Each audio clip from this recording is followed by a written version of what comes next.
Pendleton arrested 2 weeks after allegedly making those threats that sent an elementary school into lockdown. And as you mentioned, we now know why. Court documents show that multiple text messages and voice recordings of him allegedly threatening to kill multiple people to his ex-girlfriend.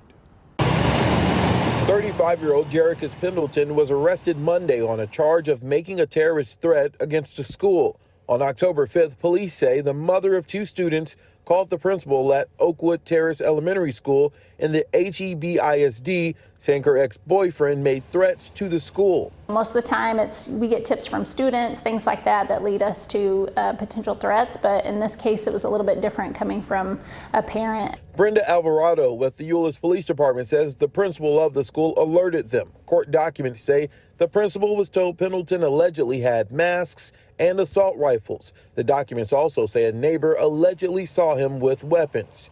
Investigators say Pendleton himself called the school asking if 2 of the children were at the school that day.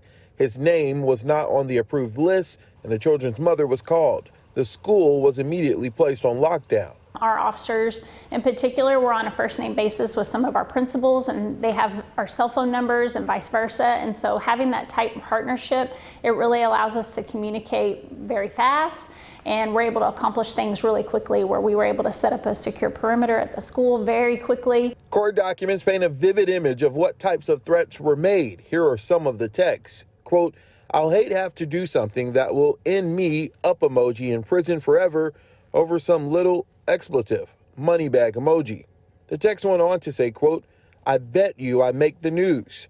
Quote, smiley face thinking emoji, school or work. Court records say Pendleton, who was a convicted felon with several previous weapons convictions, then sent the mother a screenshot image from Google Maps of the contact information for the elementary school. The text continued, quote, "My and 2 N-words with assault rifles ready to firecracker emoji, TF out."